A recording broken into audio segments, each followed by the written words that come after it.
Hello, everybody. Good to see everyone here today. Quick live stream. I've got just a few minutes, and I wasn't sure if I was going to be able to do this later on this evening. Plus, the lighting's better than we've had it here before, which that'll change here in a little bit. But yeah, so I wanted to go ahead and do it now. So good to see everybody. Let's get right to the meat and potatoes of this. So the first thing we're going to talk about are your first position notes on the violin. Okay. So what you're going to do, start over here. We're going to go open G. Then you've got A, then you've got B, then you've got C. Now you can use your fourth finger and play D, or you can go to open D. Okay, A, then you can go B, D, go to open D. Sorry about that. I'm one string up. Okay, open D, and then you've got E. Okay, and then here's a little bit of a strangeness, but that's only because of music theory. So I just want to give you a heads up on that. Okay, so from E to F is a half step. Okay, but if I was going to continue the same pattern that I just did on the G string, I would end up with an F sharp. Okay, so it goes D, E, and normally in natural notes for music theory, you're going to go to F next, but that would be a half step on the violin here. Okay, okay, and what you want to do is to keep the same pattern that you just did on G, you're going to go up to F sharp. Okay, which is a whole step from your first finger. Okay, okay, F sharp, then you're going to go G. Okay, and then you're going to go fourth finger, which is A, okay, and then you're going to go to open A, okay, now open A is going to be there, all right, now remember, fourth finger on D is A, okay, it's technically the same frequency pitch A, it's just that when you use a string like D, which is thicker in diameter, it changes the timbre, okay, T-I-M-B-R-E, timbre, and the D string, fourth finger, which is still an A, sounds deeper in pitch, so just remember that. That's that phenomenon happens across all strings, okay?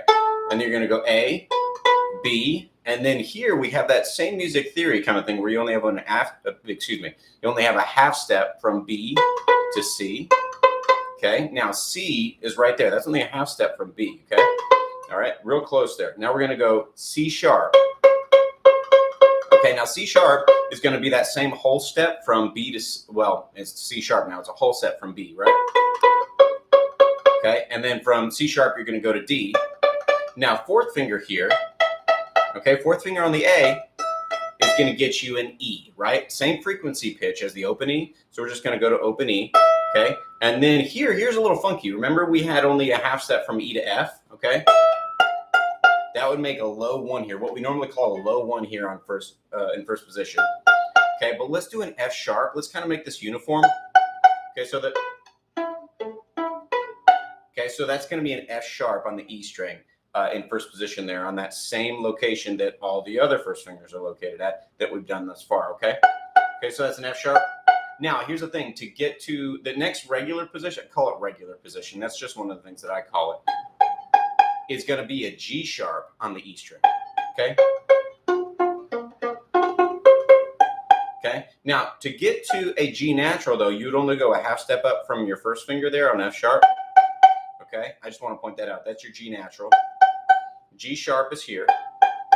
Okay, then you've got a third finger on the E string, which is going to be an A. Okay, let me get myself in tune.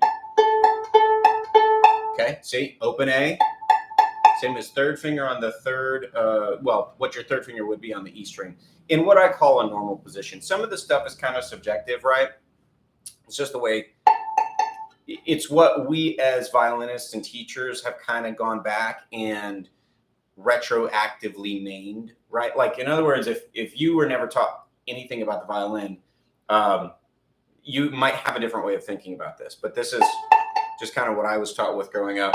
Okay, so this is what I call a regular three. That's what I'm getting at. This is what I call a regular three. And it's an A note, okay? And then you go fourth finger.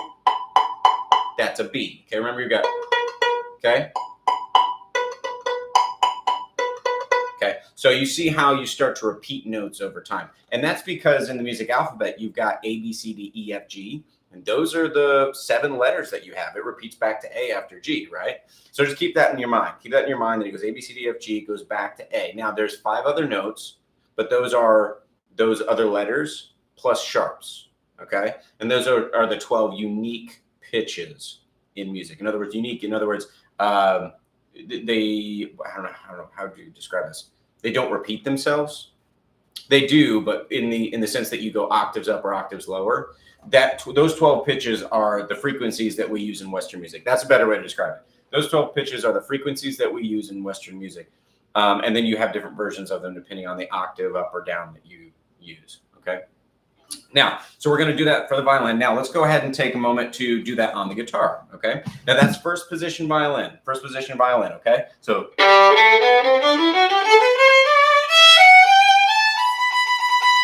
Right, so we did that all the way in first position there. Okay, now let's go ahead and take a look at the first position guitar. In just a second, put this down and get my guitar. Okay, and we'll go through the notes in first position on the guitar. Okay. All right, here we go. All right, now make sure I got myself a level. Oh, that's a little too loud, isn't it? Okay, so now we've got guitar, and what we're gonna do is we're just gonna go through the guitar. Oh man, tough for you to see this fretboard here, huh? Let's go ahead and see if we can get it. There we go. That's a little bit better. Yeah, we'll work that out for now. Okay. All right. So you've got open, low E. Okay. Then you've got F. Then you've got G. Okay. Notice I'm doing these on frets. First fret, second fret, third fret. I didn't play the second fret though, did I?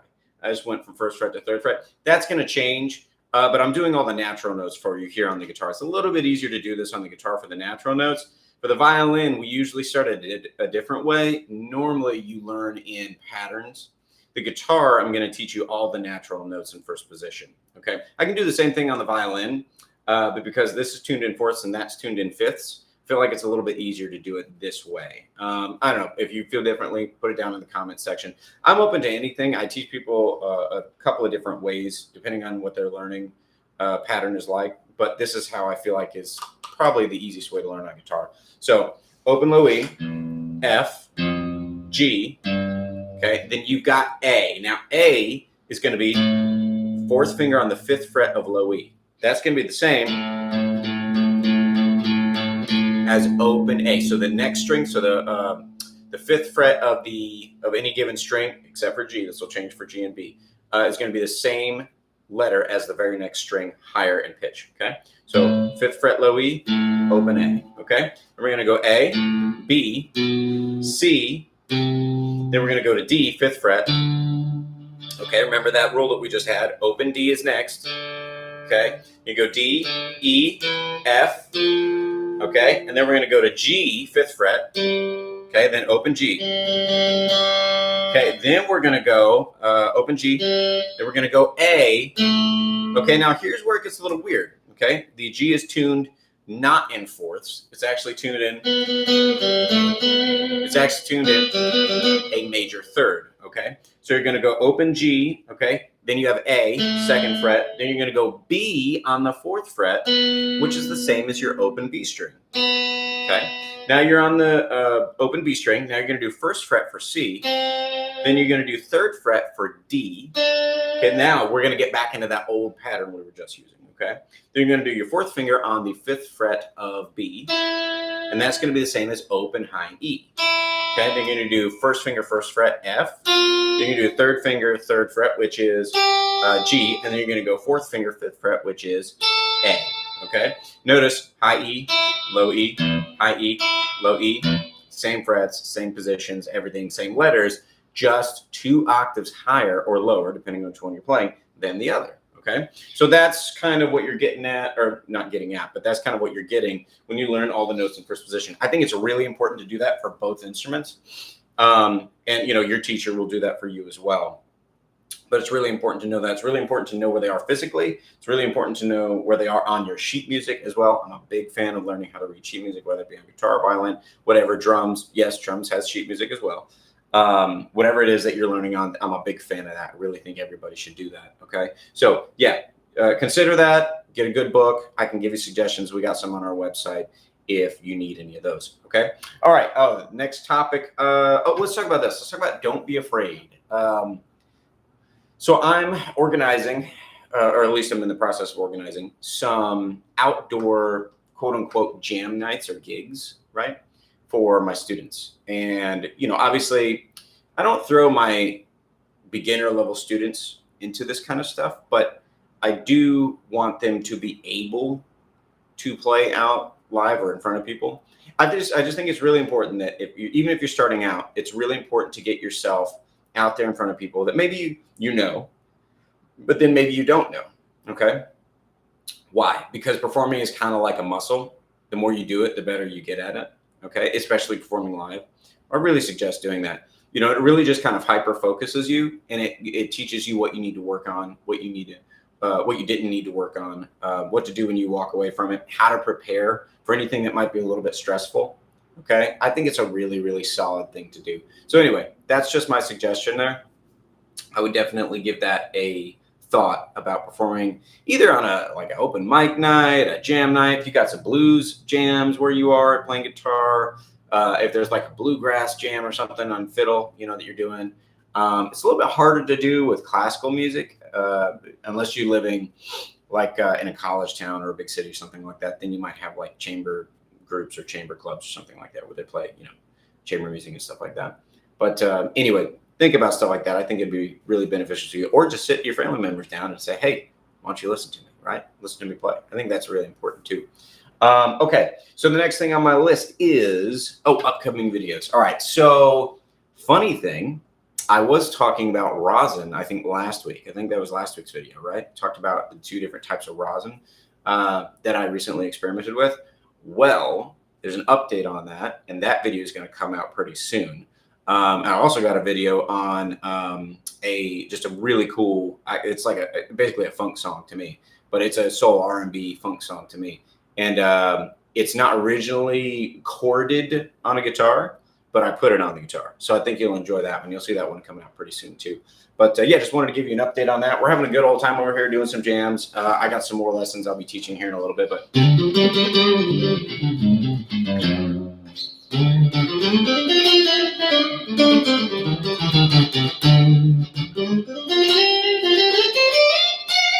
yeah, anyway, I'm jamming away, having a good old time. We're about out of time here, but thanks for joining us. Thanks for being a part of this. Share this. This will stay up on the YouTube channel. So if you found this useful, if there's anything that helped you out, please let me know in the comments section. Give me your general thoughts. Remember, if you like this, if this helped you out, you can support us at www.muselesson.com/shop. Check out all the cool stuff we've got there. Check out the website for guides and for reviews and stuff like that for things you may be interested in, and just general information on the topic of your instrument that you're learning how to play. Remember, it's really important to have, I think, even if you learn from me, like in your, virtual, it's really good to have a local teacher, somebody. I teach online as well, so I teach technically people all across the United States, but it's important for you to either have somebody like that who I teach you over the internet, or someone that you can find a teacher locally if you don't have reception or something like that, and you can't get Zoom lessons, or there's not anybody that or you're having a tough time getting over or learning a subject online with just YouTube. And let me know. I'll be happy to try to help you out and help you find somebody if that's the case. Okay. All right. Hey, thanks for hanging out. I got to run here, and hopefully I'll see you next week. Maybe a little bit around the same time, maybe a little bit later. It really just depends. And I'm hoping to get the area that I'm recording these in a little bit more, a little brighter. I mean, honestly, I'm looking at my screen right now. It is a little bit dark. I'm trying to avoid that, but just give me a little bit of time to get that worked out. Thanks for stopping in. Thanks for watching with us, and hopefully I'll see you in the next one.